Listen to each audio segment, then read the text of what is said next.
school just coming into your life? Well, we got it. We got it. We'll be fine. We'll be fine. So welcome. This is Forrest out in St. Louis. Have an awesome guest on tonight. And if you can see the banner up here, it says accountability. And one of the things I wanted to do this week was to have my accountability partners come on and talk. And the cool thing about this little group that we've got going on is we're from all different backgrounds, from all over the world.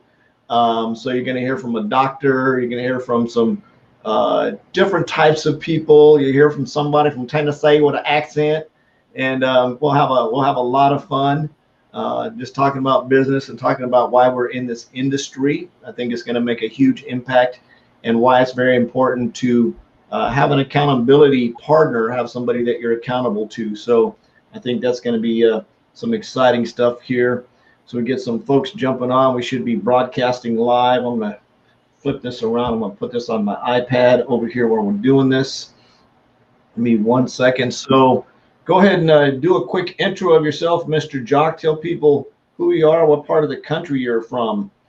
Okay, my name is Jacques, and I live in sunny Naples, Florida. And I'm one of the youngsters in the group. I'm 82 years young. My wife and I do the business together. We kind of get along. We've been together for 60 years. And what is my life? Well, early on in my youth, up until I guess I retired from corporate America at the age of 46. This is back in the 80s, and at that time I had a little side project going on. I came out of the computer industry and I founded a little software company in London, England. We lived abroad for 28 years, and we lived all over the world in the mainframe computer company. I was a project leader, so we went where the projects were. As soon as I left corporate America, as I say, I had the little software company, so I had something to do, but I felt a little bit lost because, well, I just did. I had my software company. It did well. I'm not going to go into the history of that. I sold that. When I sold it, I thought I was going to sail off into the sunset and enjoy life forever.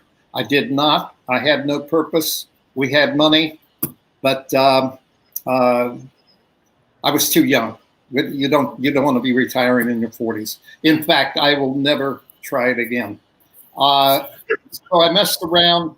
I thought I was going to become a guru on the stock market, and I got wiped out in the crash of '87.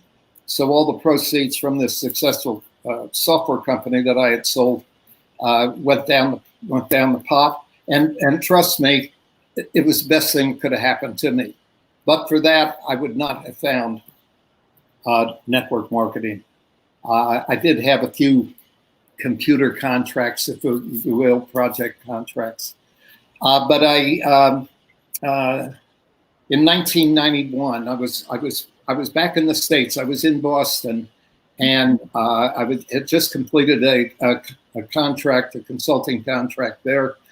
And I was at loose ends. We still had our home in London.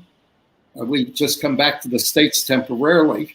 And at that time,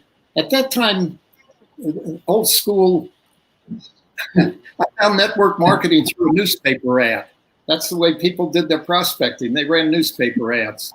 And I found it, and there was this company. I'd never heard of network marketing, but I went for this interview, and it was a opportunity meeting in Boston, and it was a company that was expanding to Europe.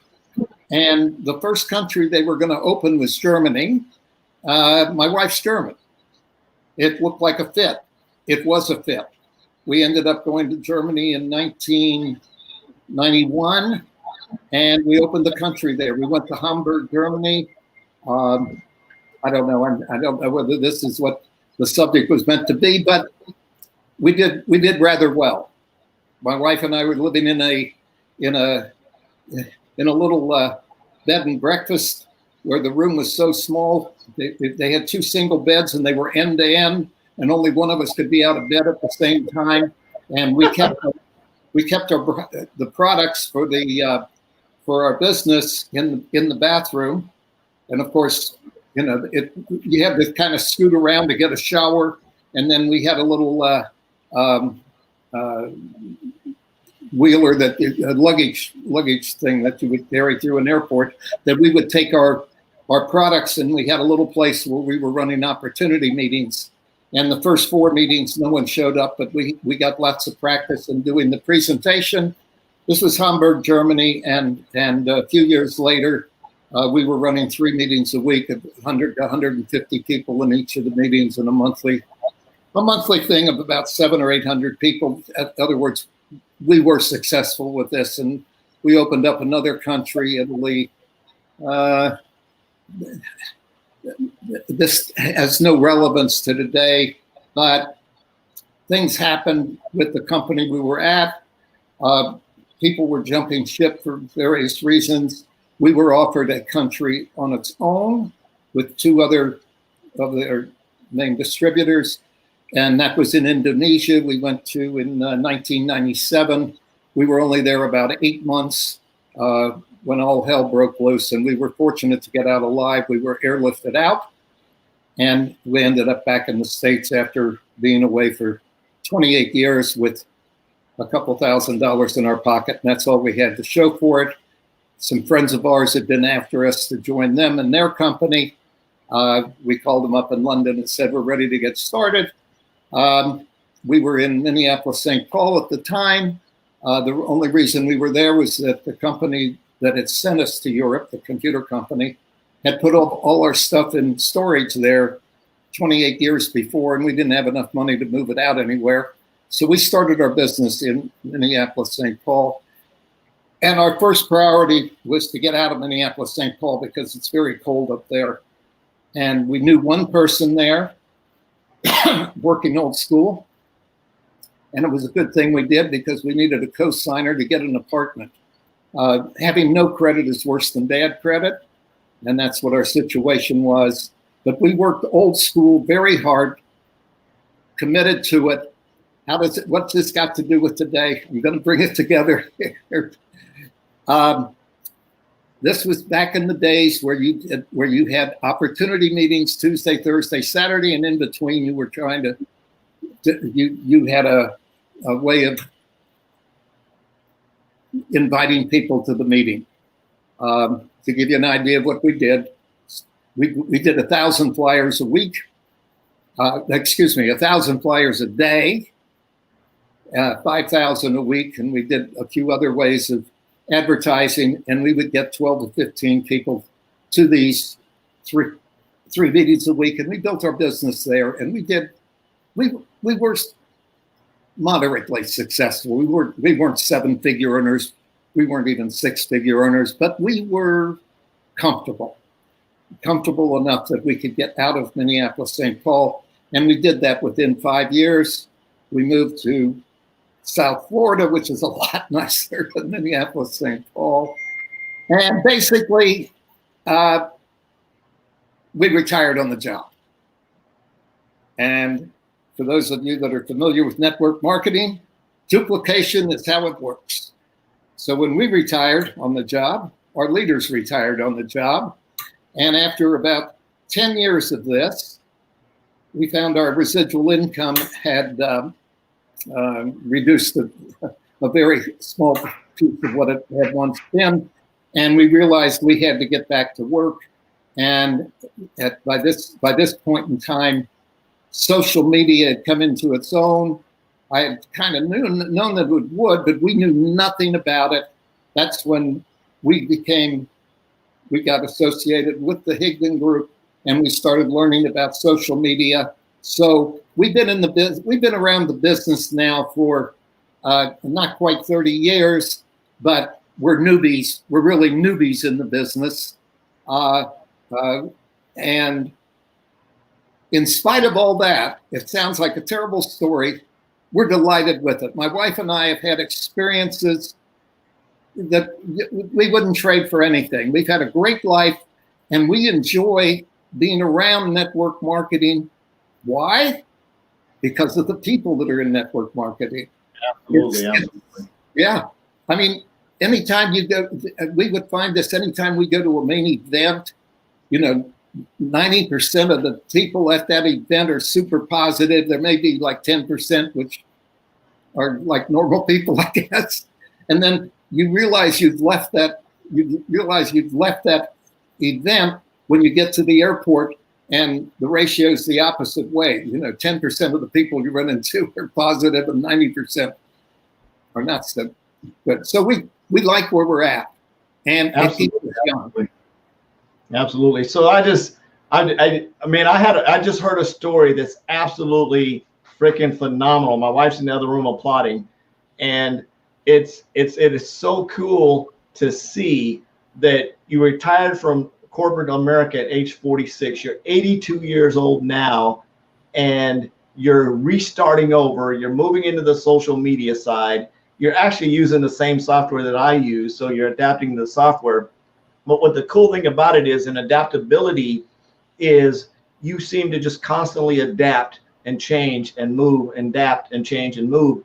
And the amazing thing that we see, especially in rank makers, is, and I know Ray teaches this, is focus on our activity, not the results. And we're so triggered in terms of, I want it now, I want it now, I want it now. If 3 people don't say yes, I'm going to quit. And I remember old school flyers. I remember putting up the pin boards with the pull tabs and passing out the flyers and getting people to meetings and sitting there waiting for all the people you invited that don't show up. And, all of that old school stuff. That funny thing about it is, it probably still works today if we're able to get outside and actually meet people.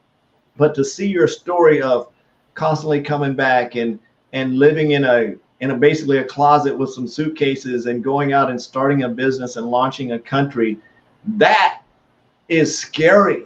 I mean, there's so many people nowadays that they can't get out from behind their computer, much less venture to another country, sleep in a closet, build a business, and travel all over the world and build a business and come from corporate America and understand that there's going to be failures. But you put one nugget in there that was just, and I don't know if everybody heard what I heard, but I heard the speed of the leader determines the speed of the group. And when you said that you basically folded up your tile and put it away in your trunk and you retired or just stopped doing network marketing, that the duplication just happened. It was like bloop, bloop, bloop, bloop, bloop, bloop. Next thing, your residual income went away and you're like, oh, dang, and you're back at it again. So that's a very, very cool story in terms of just where you came from, where you're at, where you're going, and to, I always talk about, I'm 57 years old. I'm young, which in comparison to, having to be where you're at in basically 30, just under 30 years from now, thinking like, okay, what can I do in the next 25 years to still have an attitude like Jacques, to keep going after, to keep showing up, to keep doing what we need to do, to understand that it's business. It's not a get rich quick deal, but it's true business, because businesses go out of business. So said that this whole deal is about accountability. And when Elsa, she's both of our coaches. I think I said that right. She's your coach and my coach. And she reached out to me and she says, hey, got this guy, he's doing this, and we have our little accountability group. And so I called you on the phone, found out your story, and we invited you into the group, which was really cool. And the cool thing about it is when you told me the number of people that you were prospecting, is the cool thing about putting you in the group is that your numbers instantly, bam, you grabbed a hold of the beast. So I can tell where you're coming from. You grabbed a hold of the beast and you just ramped up your prospecting numbers literally overnight. Because here's the point that I'm making with this, and then I'm going to ask you some questions. Here's the point that I'm making with this. Your growth is determined by the people that you hang around with. My accountability partners in this group are actually absolutely awesome. and to be blessed to be. I didn't start the group. I was invited into the group, and I was like, it was perfect for me because I felt sometimes I was sort of on the outside with all the numbers that I'm doing, with the number of people I'm prospecting, the following up and stuff. I'm like, am I the only one doing this? Is it just me? And then be able to put myself in the group and then push the others and have that accountability, which is very, very cool. And have Doc Gardner put up the post that she put up about her story of how she overcame stuff and how she was doing all the numbers and how it was coming up. And then next thing you know, she has, it's like a kernel of popcorn, a kernel of corn you put on remember the old corn, the popcorn you put in the skillet, put the oil, and you would shake it and you would shake it and you would shake it and you wait for the kernels to pop, and you'd have to get the right heat. And that happened to her, and she had, several people, and I think she just said she enrolled a former basketball coach or somebody like that. So in terms of growth and things like that, what do you see, in moving into the accountability group and moving into Rank Makers, and I can see you on social media because you're doing your lives, what do you think in just, we'll say, the last couple of weeks that you've been in the accountability group, what do you think was the biggest impact of making that decision to do that? What happened? What was the result of that? I guess would be a better question. Well, there's a couple things that occurred here. Going back to the old school, when we were doing 3 meetings a week, you're out there in this negative atmosphere. You get to your meetings, you're there with your colleagues that are in the same business, and you pick each other up. All right, I miss that. I'm here in front of my computer. My upline is in Europe. I'm on my own. Well, my wife and I. And my wife and I really don't hold each other accountable. In fact, I think you're familiar with the term I'm going to use. We enable each other. All right. And I needed a couple things. One, I wanted to be around people that are going for it, that are thinking big, and just be part of it. And as soon as I got in the group and I see the conversations that are going on and the numbers that are going on there, number one, I'm embarrassed that my numbers are so low, but we're getting them up there. We've doubled them since I've been in the group. I think I've been in 2 or 3 weeks, and I work strange hours, but it doesn't matter. The group is there 24/7, and it's just being part of the group. Other people are definitely outperforming me for sure. And well, there's another old saying: if you're the smartest person in the room or the most successful person in the room, you're in the wrong room. Well, I'm definitely not in the wrong room. I'm in the right room because everybody in there they're all movers and shakers, and they're committed to what they're doing. And I can't be anything less. So I don't know whether that's what you were looking for, but that's what it means to me. That's a great answer. And why you were saying that, I was sort of reminiscing on your story, because it's a great story. I mean, that's like a Hallmark freaking story. It's absolutely amazing. The spark is something that sort of keeps you going. There's something in there that I'm hearing that's just you, that's your character, your personality of sort of a never quit, never die, don't stop moving forward. I mean, most people, if they would have lost all their income, like you said, you invested in the stock market, if they would have lost all their income, they would say, just screw this, I'm just going to go get a job, right? And just run out. But you didn't. You were like, okay, maybe I need to do something else. Maybe I can do something else. So what would be your encouragement and just all your past years' life experience? If somebody's brand new to network marketing, they've never done it, maybe they're starting where you were, 40 years ago or whatever, and they're brand new to network marketing, what is that? We can say a never quit attitude, but there's something else in there that motivates you. What is it that motivates Jacques? What is that like? What's that fire? What's that spark? What's that thing that just that competitive edge, whatever it is? What is it that motivates you and moves you, keeps you moving forward? Well, it's kind of selfish, actually. I mean, I want to be around positive people. I want to be, successful. That's a word. I want to be around people that are going for it, around people that are achieving it, obviously I want to achieve it. I've got certain things that I want to be in a position to contribute to significantly. I mean, we do our Wealth Wednesday, and that's another story, which is great.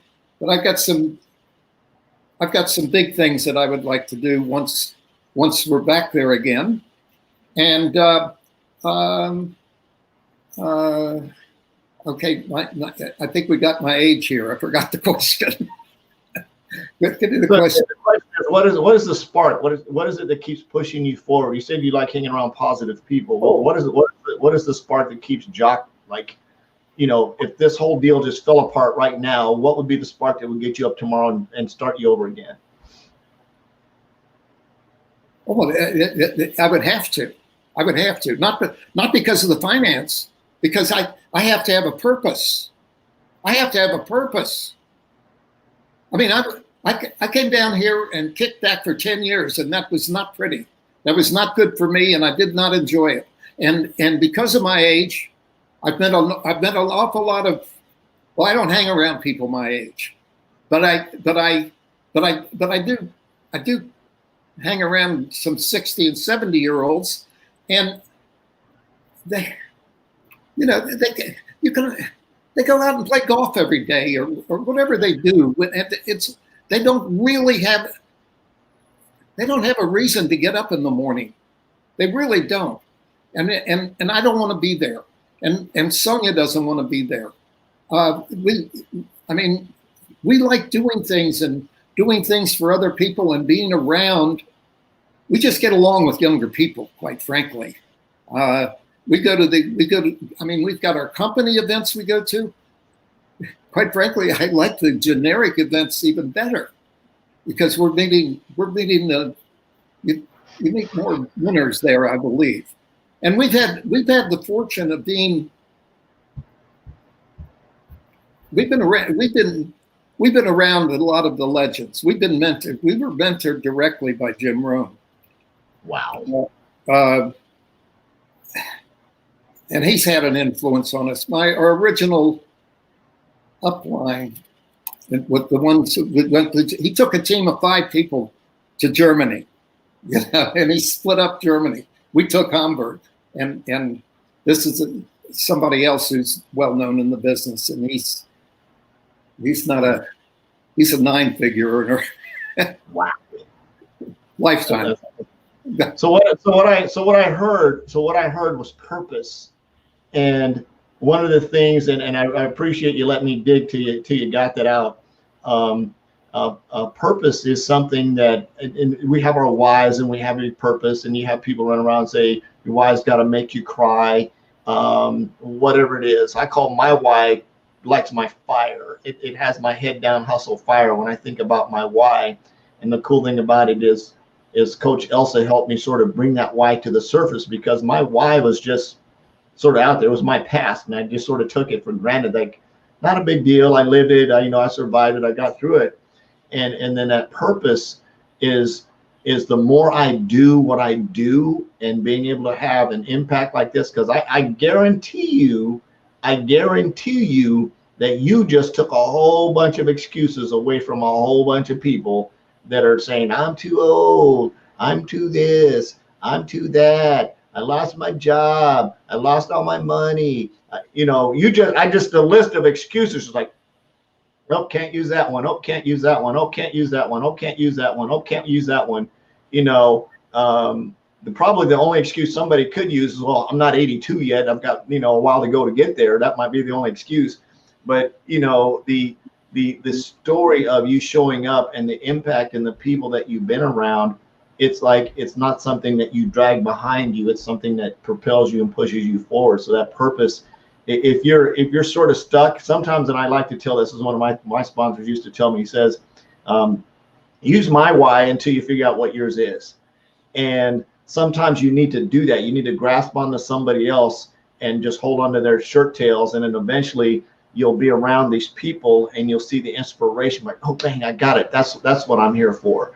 That's what I'm here for. That's what I'm here for. That's what I'm here for. I get tons of messages in my inbox. It's so freaking cool, man. It just gives me a smile telltale when somebody says, man, I really like listening to your training. I really enjoyed what you said here. It's really sparked me. Yeah, I did. I couldn't tell you the inboxes of the decision I made to go to Rank. I got the shirt on right here, Rank Makers Live last year. Just completely, I mean, talk about a 180-degree turn of directions because of the decisions that were made at that event catapulted me into a coaching position, you know, being able to meet somebody like you, just having those relationships and building some really cool relationships with people. I just can't wait to see. I wish Rank Makers Live was actually going to be live this year because I got a trunk full of hugs that I want to give to everybody, just like hug them until their freaking head pops, right?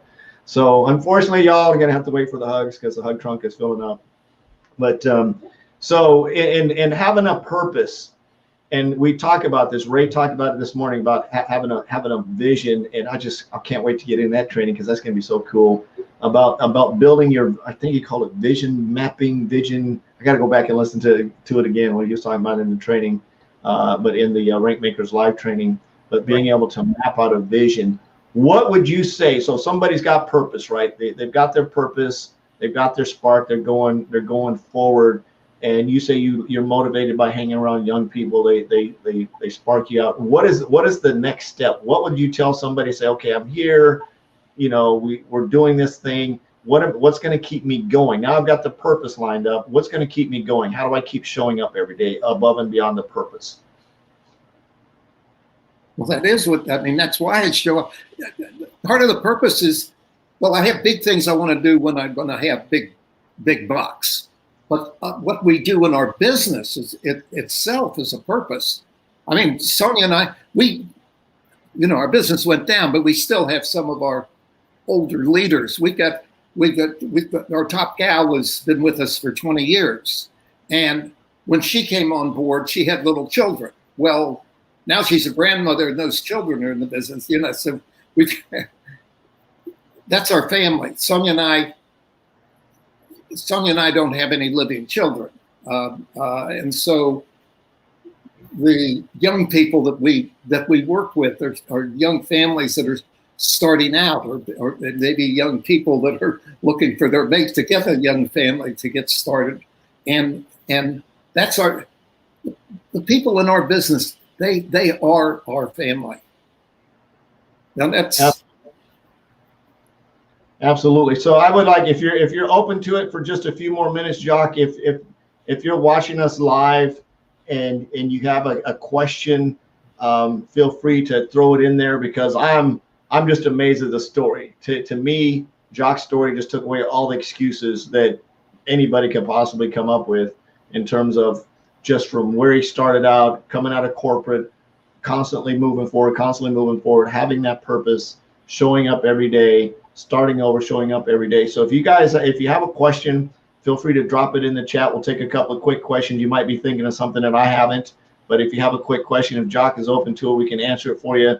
We'll hang around here for just a little bit longer, but I truly appreciate you coming out and sharing that story because, oh my God, it's so impactful.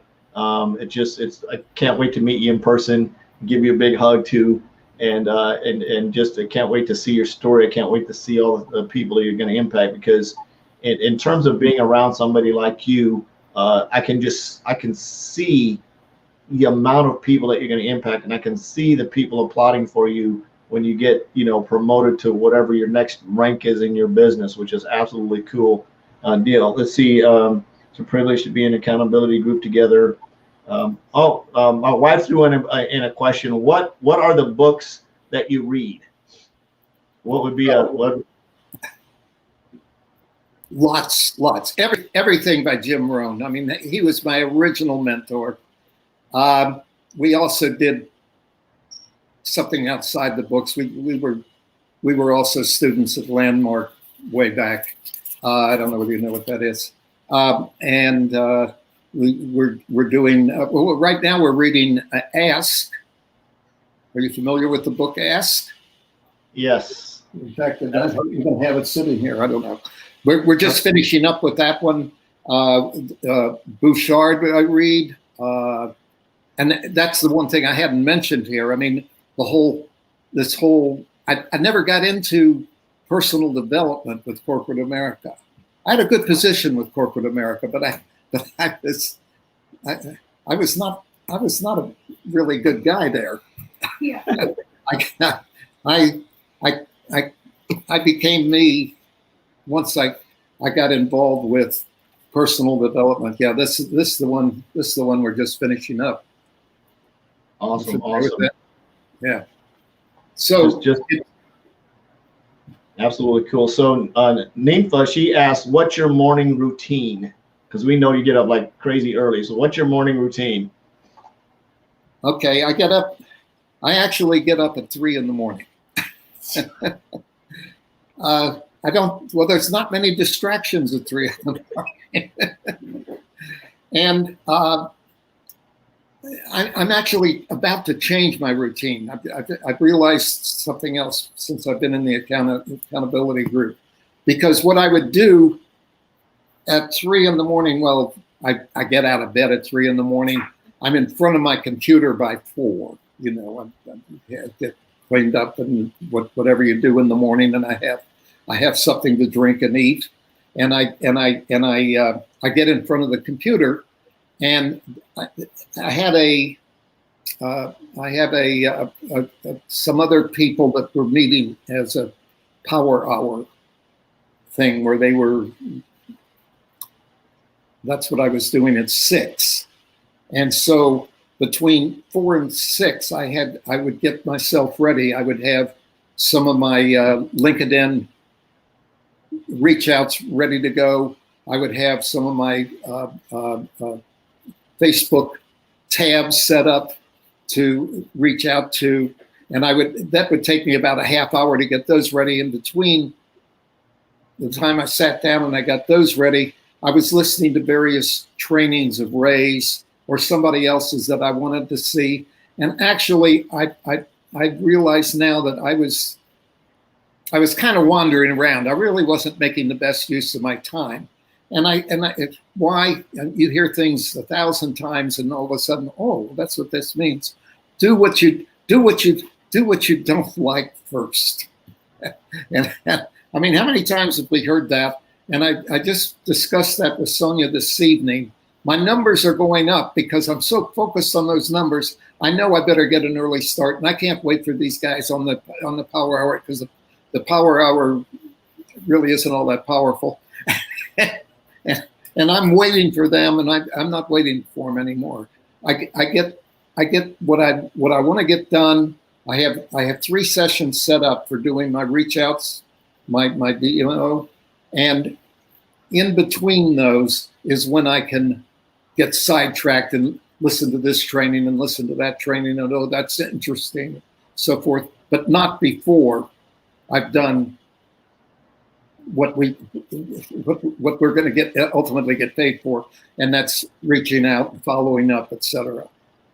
And I think that's absolutely cool, because you talk about doing things we don't like to do, and one of the things that I know I pushed into the group was follow up first.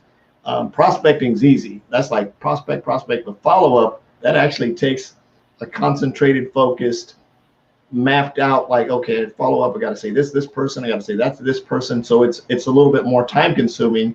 And for me, I can get customers like people drink coffee. I mean, it's just, I'm a customer getting freaking full. But what's the more difficult task for me is staying in the game long enough to enroll a business partner. And I get impatient because customers are easy. I get, the customers are easy. So I have a tendency to take the easy way out. It's like, I'm just going to be, I'm going to go get me some customers. I'm going to put up the customer numbers. Everybody's like, oh, Forrest is so great. He got a bunch of customers.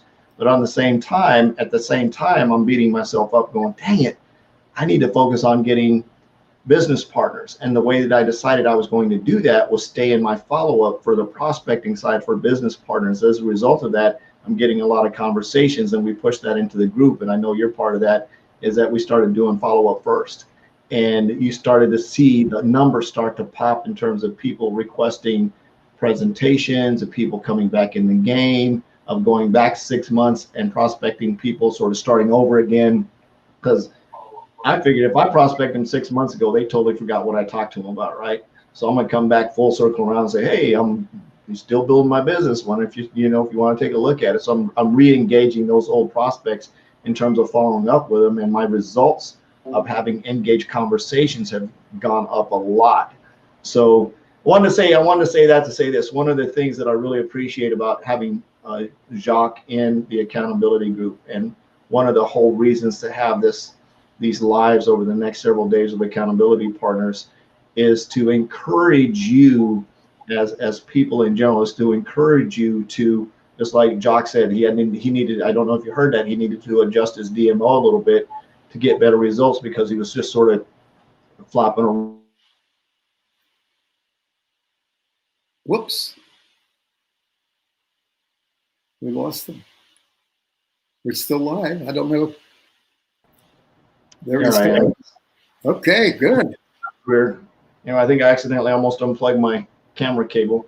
So anyway, as I was saying, I've adjusted my DMO multiple times as I grow and do things and adjust and change my follow-up process around. I've actually changed the number of people I prospect to a smaller number, because I realize how important follow-up is. So, and what Jacques said, sometimes we just need to look at, are we actually getting results? Or are we just showing up, playing chef in the kitchen and not really cooking anything, right? So the cool thing about having accountability partners is being able to plug into the group, having somebody say, okay, what script are you using? And they drop a script into that group. So the moral of the story is if you're a brand new person, or whatever, if you're not part of an accountability group, and we don't have like a Facebook group, we actually have a Facebook chat. We use a chat. Go out and find probably not more than 7 people. We actually have 6. I think there's 6 in our group. There's a little ladybug crawling around my monitor. We actually have 6 people in our group. I wouldn't go much more than maybe 7, and find some people that can push you, that aren't going to coddle you, that aren't going to be negative Nellies, that we're in here for a business and a purpose, that you can trust on each other, you can rely on each other, you can kick each other in the butt, and you can motivate and uplift people, and that you're not going to let a bunch of negative Nelly BS come into the group, because that's not going to help you. You need some accountability push partners that are going to say, hey, I just did this many numbers today, I did that many numbers today, we're going to show up and produce results. And they don't definitely, I would recommend trying to find a group of people that aren't in your business, because none of my accountability partners are actually in my personal business. Now, a couple of us are in the same company, but we're not in the same lineage. We don't earn any money off of one another. We're all in different businesses. So I would encourage you to find some people from different companies that you can work with, that you can trust, that you can build and push each other. Would be a huge, huge benefit to you if you want to explode your business. So that's all I've got. Appreciate the questions. I think I saw Doc Gardner just said she just signed up for Landmark. Yep, in September, so which is cool. So anyway, just wanted to say, really appreciate you coming by. Really appreciate your story. Was freaking awesome, man. I almost want to hear it again. Cool thing about this Facebook Live, so I can go back and listen to it again. Absolutely phenomenal story. You took away a lot of excuses. Truly appreciate you being the first guest on the accountability talks that we're having here. So the accountability summit, that's a good one. The accountability summit. So absolutely awesome. Really appreciate you. Any closing thoughts? Well, no, I appreciate what you're doing, that you're pulling this series together, and I'm looking forward to hearing everybody else in the group. Because normally, I mean, we have some conversation in the group, but everybody knows everybody else is busy, and they're not going to become too chit chatty. Whereas the lives that you're putting together here, well, I know that I'll get to know the others a little better and pick up some nuggets as well, I'm sure. So Absolutely. Thank you very much for putting it together for us. I really enjoyed being here this evening. My pleasure. Really enjoyed getting to know you, and really love your story. Absolutely. And then if you've got a team out there, if you've got some team members that need to hear this story, absolutely tag them in it, share this, do that, because you just never know when somebody's story might impact your team and it just might explode. You just need that one spark. You just need that one spark, and boom, next thing you know, it's like, where'd that person come from? They've been sort of hibernating and sitting over here in the corner, and they hear that story and like, oh, boom, and it changed their thought process, or they feel less unique. So please tag your teammates, tell them to come by and listen to this story. It's absolutely amazing. Sir, I really appreciate you, Jacques, for swinging by and telling your story. We're out of here. I love you. Jesus loves you. There's absolutely nothing to do about it. On a mission to have no more empty refrigerators. Get an accountability group. Get an accountability partner. Let somebody hold you accountable. Go out and make an extreme impact. Peace out. We'll see you tomorrow. Bye-bye. Thank you. Bye-bye.